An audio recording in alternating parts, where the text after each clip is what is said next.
We begin, first of all, with some very sad, utterly depressing news. One of our anchors here at Arise News has died. Sumi Maduagwu tragically passed away in the early hours of this morning following an armed robbery attack that is being investigated by the Nigerian police. Sumi, who was 29 years of age, was not only a cherished member of the Arise family, but was also a vibrant voice that engaged and connected with our viewers. She was also a lawyer and a philanthropist, and she will be sorely missed. There'll be tributes paid to her throughout the night and into tomorrow here on Arise News.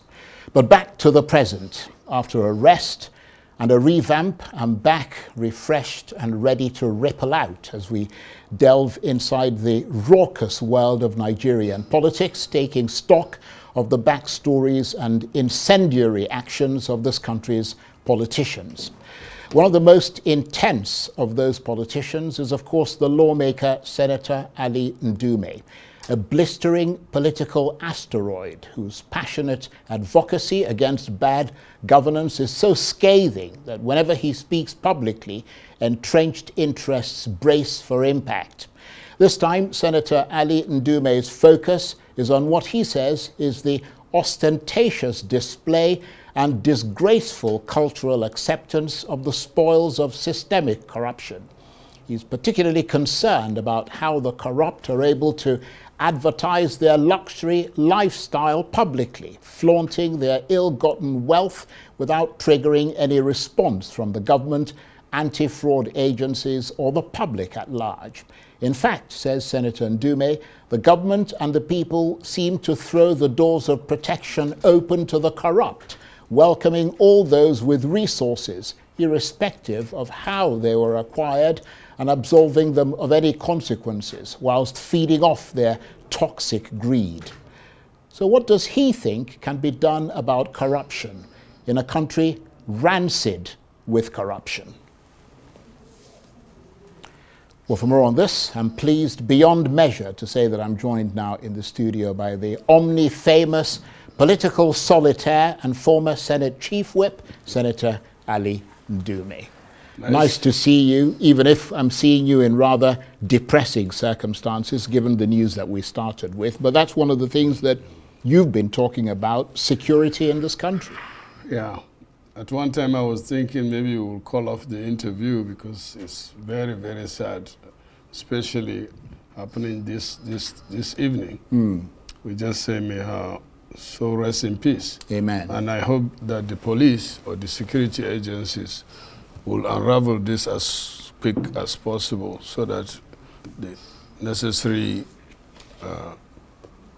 judicial action will be taken on such. Absolutely. Yeah. But she was a remarkable young woman, full of faith, full of promise. Yeah. And it's just one of those tragic things. I met her once or so, twice, yeah. It's sad. And I understand that she had plans to be a senator, so she must have admired the good ones. I mean, I don't know whether there are any good ones in the Senate, but she certainly would have admired quite a few of them, possibly yourself. Well, I don't know about that, but as I said, you always try to put me on the spot. I'm not the only senator. We are 109. I'm only one out of 109, and you can't say all of us are bad.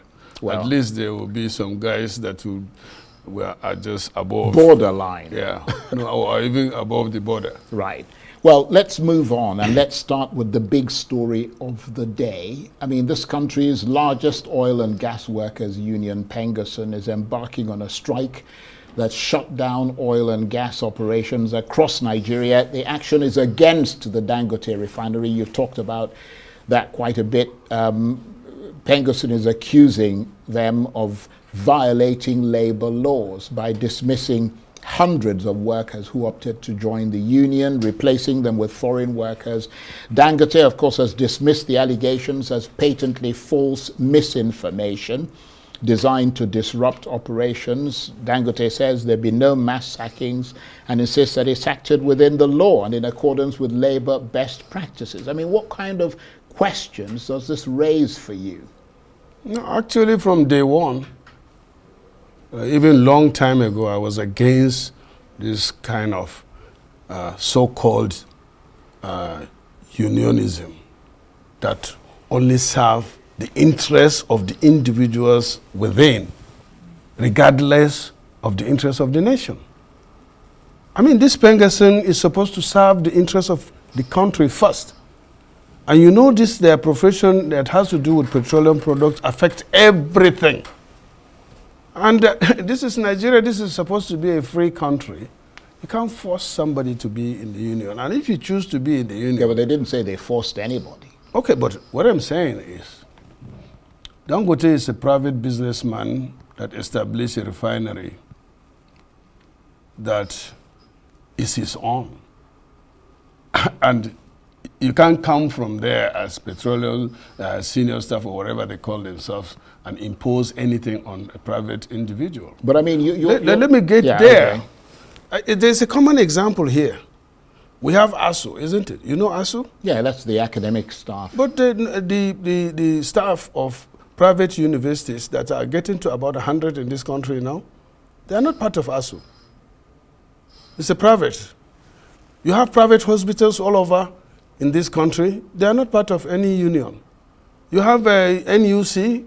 They are not part of any union. If you want to be in a union, then stay out of Dangote. That's all. Yeah, but well, let me learn, yeah, because this is a very serious matter. Yes, it is. They are trying to hold Nigeria up. I'm not sure if the whole of PENGASSAN staff or whatever they call themselves.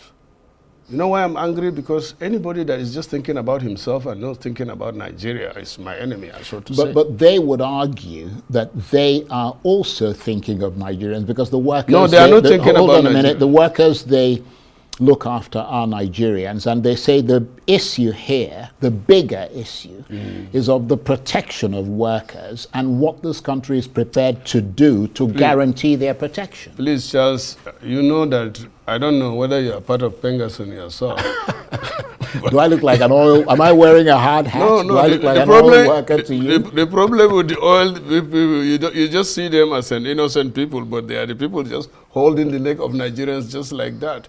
We have over, I think our population now is about 230 million, and then you have people that they don't own the oil, they don't own the gas, they are just the workers. So how can you be acting more than the owner of it belongs to Nigeria. The oil and gas belongs to Nigerians. You will only act in the interest of Nigerians. If Dangote said he doesn't want his workers to be in the union, so what? Then you just, how many people are in Nigeria there? Those that are willing to, play by the ball he's on, he pays the piper. Yeah, but he is supposed to dictate the tune. I mean, you're a lawmaker. Aren't there laws around the rights of people to have union membership? There is also the law, the Constitution, provides that you have the right as a Nigerian. I give you an example. When you set up a private university, your academic staff or non-academic or whatever, they don't join the union. That's why you see people taking their children to, if they can afford it, to private universities, because there you are guaranteed that you pay more, but your child will finish the school at the time he is supposed. ASU now is going to strike today, tomorrow. You don't know when your child will finish school. It's the same thing with the Dangote. But let me ask one question. Where were they when subsidy was removed? What did they do about it? The price went up to 1,000 until Dangote came. Where were they when the refinery stopped working and they were virtually doing nothing and we were depending on imported products for Nigerians, and you see queues, and this Dangote was, I think, bidded for NNPC refinery in Kaduna and Warri, a group of them Nigerians. The same PENGASSAN, what you call them, sabotaged that one. And then Dangote just moved aside because he is patriotic enough, invested his own money, over 20 billion, into it, and then some guys will come and tell him how to run the place. That's nonsense. Right. Well, this is not the main topic of our discussion. So okay, so that's why. Let's round it off. Let me just round it off by asking you this. The federal government's waded in as a sort of middle-of-the-road person, middle person. What do you think is likely to be the upshot of all of this? The best thing is for the president, if I'm in him, is to sign an executive order calling them off. How do you mean calling them off? Yeah, no PENGASSAN. You mean dissolving? Yes. Well, he has the right. He has the big stake. The will. He should. Well, I doubt if he will do that. Abacha did that one time. Well, Abacha was a military dictator. No, but we presume that your APC president, I mean, the president in your APC, I think I don't mind, is less of a dictator than Abacha was. Okay, but in this case, I don't mind if he can be a dictator, because certain situation deserves very drastic. I mean, I get angry. If I were but I agree with you to the extent because that, look at it. Just the president has the right to take action in defense of the country. The price of premium this thing was 830 just day before yesterday, but today it went up. It went up to 900 or so. Who is going to suffer? Well, they argue, PENGASSAN says there's enough fuel supply in reserve to last at least 30 days. Do they have any fuel? To last at least 30 days, and there won't be any disruption. Do they have any fuel? Anyway, we'll watch and see what happens. Nigerians are already out there. Right. If I know how to find them, we will protest against them. I will lead. Well, let's turn to the main reason for this interview, corruption in Nigeria. That's part of what PENGASSAN is doing. They are just a corrupt institution milking on the Nigerians, and they even now holding Nigerians by the neck. Well, beyond PENGASSAN, I mean, corruption is not just at the top levels. As you yourself have pointed out recently, it is pervasive throughout the population and culture, and has been that way for decades without a pause. How big a stink do you think swirls around the issue of corruption in Nigeria? Charles, this issue of corruption, as you know, you are a Nigerian too, and almost all of us, or everybody, even those that are involved, are becoming worried. Because if you are a thief, no, not you as a person, but if someone is used to stealing and he's not sure of securing the stolen good, then it becomes a problem. So even when you steal and you keep it somewhere and somebody feels comfortable to steal what you have stolen, then there is a big problem. If we don't address the issue of corruption, as there is this saying that if you don't kill corruption, then corruption will kill you. I think the issue you raised, which was what piqued my interest, is that you were asking why Nigerians glorify and celebrate, glorify corruption and celebrate those who succeed in it. It is because, first of all, like, I'm a politician and people are expecting much from me, so they try to compare me with others that have questionable source of wealth and expect me to do the same. Because so you don't have questionable wealth. Well, I cannot I cannot evaluate myself. Well, I mean, you know what are in your accounts. You know where you get your money from. I don't think you will believe me when I tell you what is in my account. And let me take a simple bet. Give me all in your account and let me give you mine. I like that. I might actually agree to that. No, agree to it now, and we have witnesses here. I swear to God, let's sign on it. Right. So I know myself, but I'm not saying that everybody has his own way of thinking about. But in this country, you know, Charles, unexplained wealth is being celebrated. True. Questionable wealth is being celebrated. True. That affects our total resources. In Nigeria, people that steal publicly, you know that this somebody who is, let me give an example of us in the National Assembly, or some of us, they come here, they don't even have a good car to ride, they don't have a house, but within the short period, we know our income is known, even with the ones that you guys are shouting that is too much. Like in senators, everybody knows that the cost of running the senator's office is about 20 million, but his salary or my salary as at last month when I saw was 750,000 naira. But you see somebody spending at a go maybe 100 million naira or at an occasion, and people will just say, oh, in our own in the church. You go to the church, you get the front seat, and the pastor will say, God has blessed so and Jesus has done so. And then when you go to the mosque, you are in the first queue, even though it's not supposed to be like that. He will come late, or sometimes even the imam will wait for him, just because he has unexplained wealth. But is there a paradox in the fact that most Nigerians you speak to will tell you they hate corruption? No, I don't think so. And yet they are complicit in the same act that they condemn. I mean, I don't know if you read the article by this guy called Mohammed Abdul Salam on the subject. Brilliant article, but he does a very good job of pointing out the nexus between culture and corruption in Nigeria. He writes for Primer Africa. Okay, but let me first of all say that, you know, next tomorrow will be 65. Nigeria itself.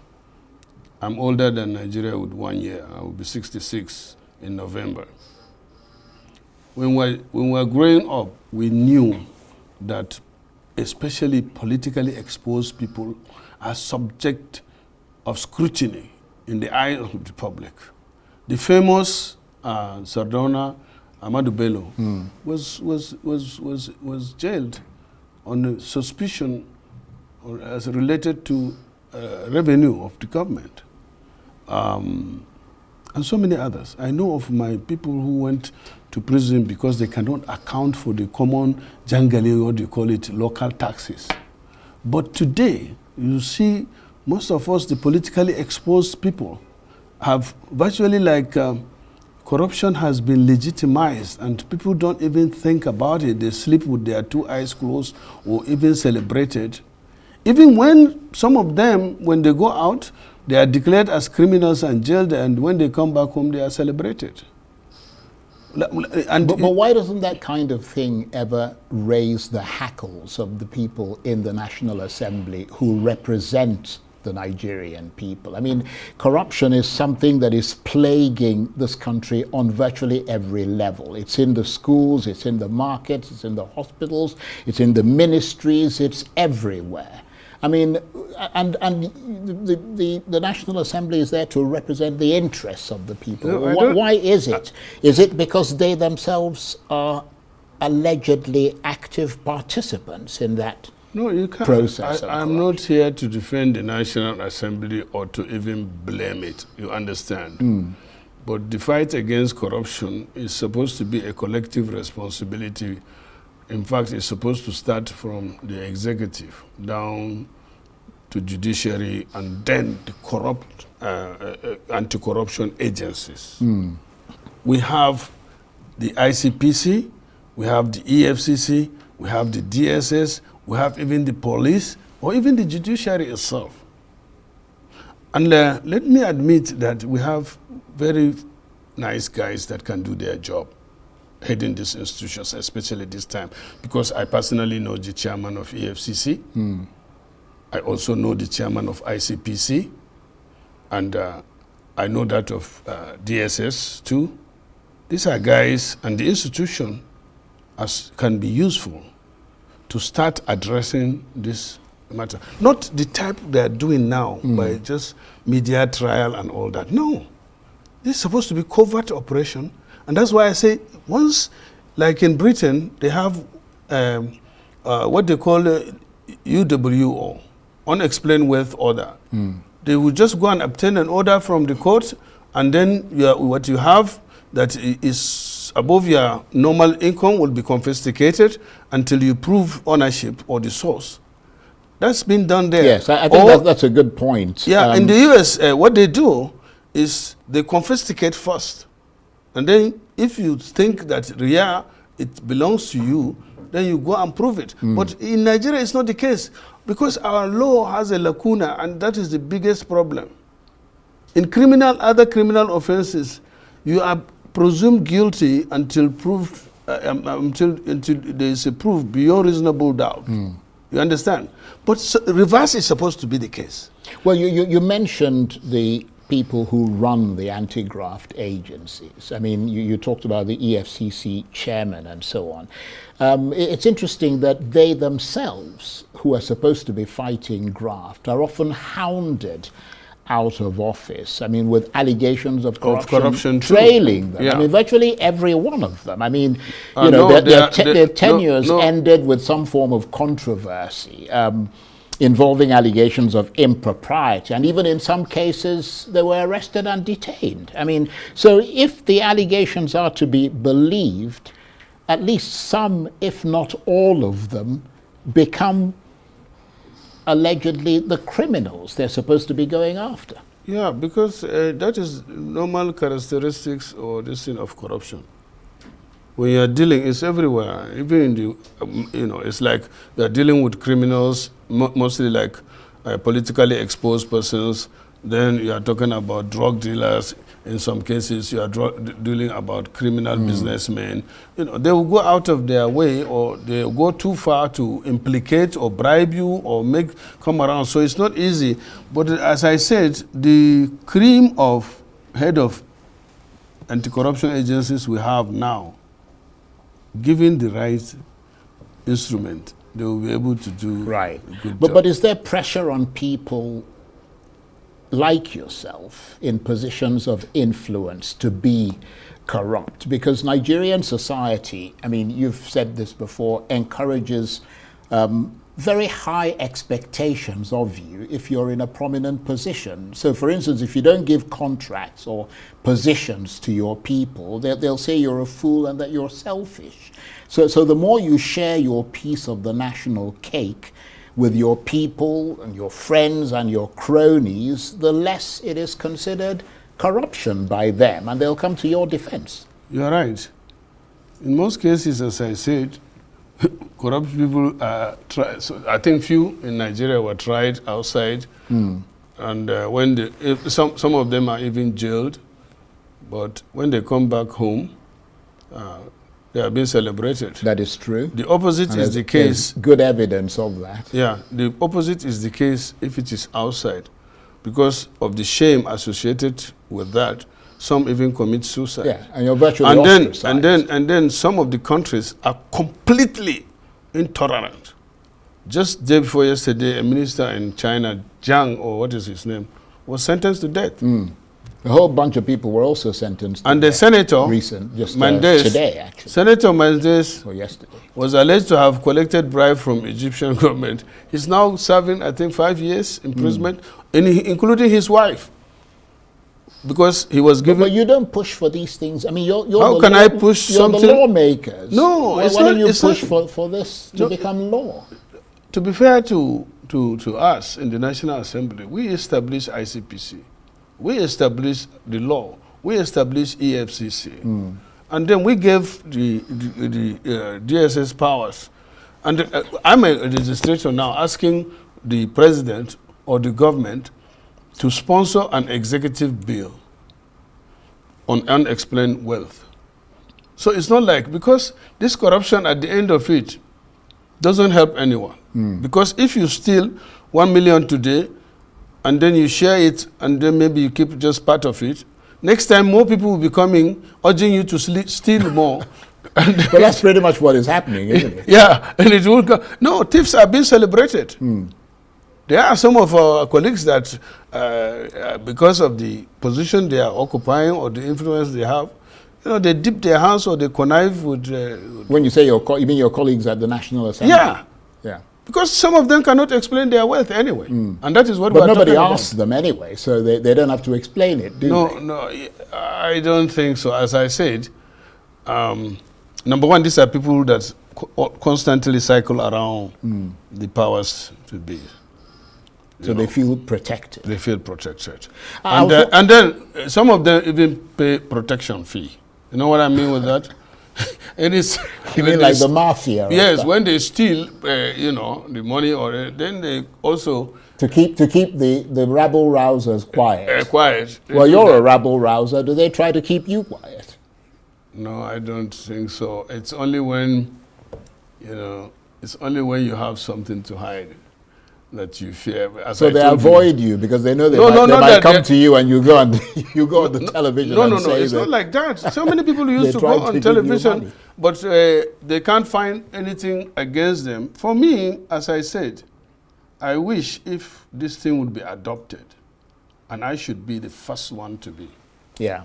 Called. Well, I'm glad you're bringing this to public attention, because that is the way that you have been. You've always been a kind of forerunner. I was wondering when you were going to come up with a new word for this kind of behavior, because I mean, you've drawn our attention to words like kleptocrats, kakistocrats, etc. And I expect you to come up with corruptocrats. No. or contractocrats, no. Which is a government. No, but you forgot one thing. There are a lot of plutocrats in the system too. Yes, that is true. But you don't blame the plutocrats because they are going in there to make, to profit from the government. And let me also say that I just don't create those words. Kakistocrats. No, I know. It is in the dictionary. It's in the dictionary. Yeah, but what I'm saying is that you draw attention to as I said, on a serious note, Nigeria has to do something about corruption.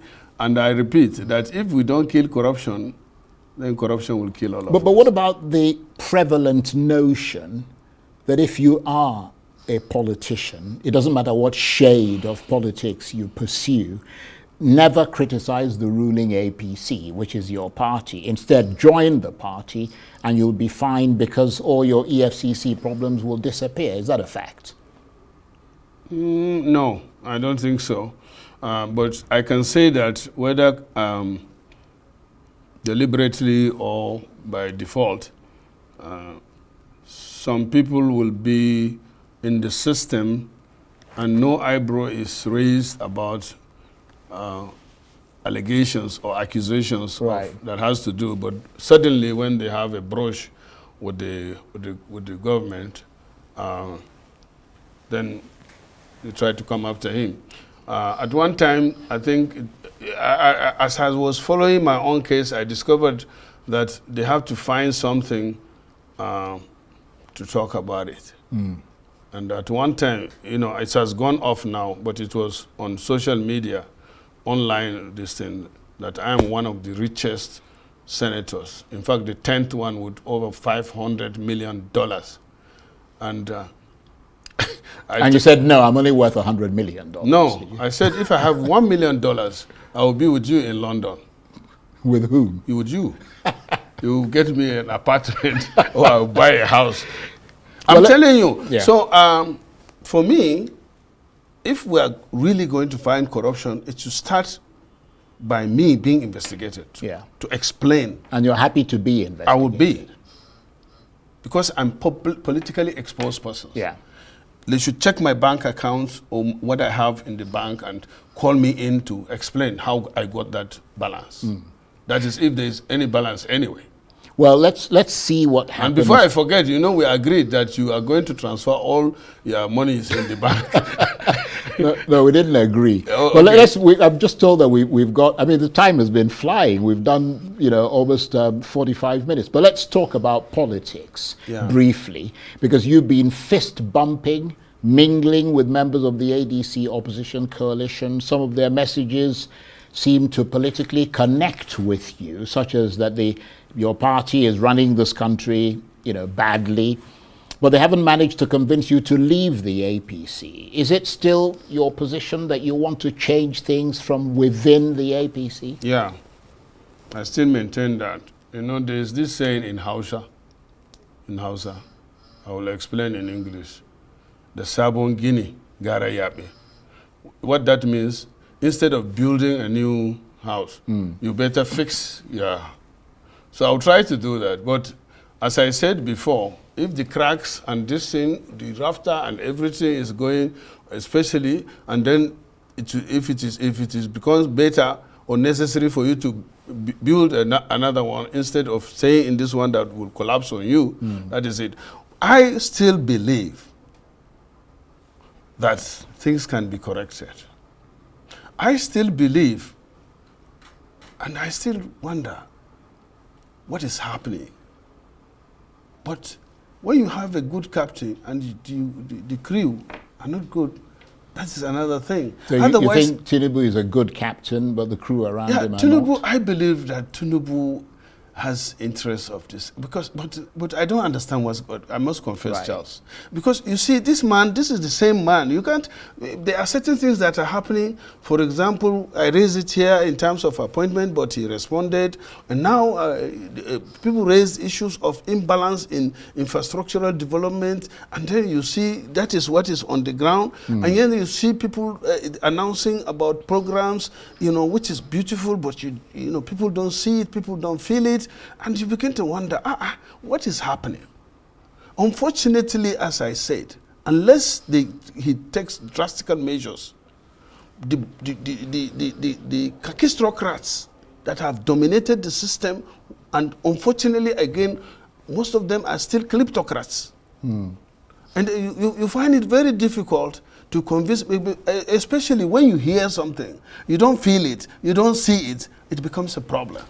Okay, just before we have to go, let me turn to the issue of the replacement of the chairman of the Electoral Commission, INEC, Mahmood Yakubu. His term ends in December.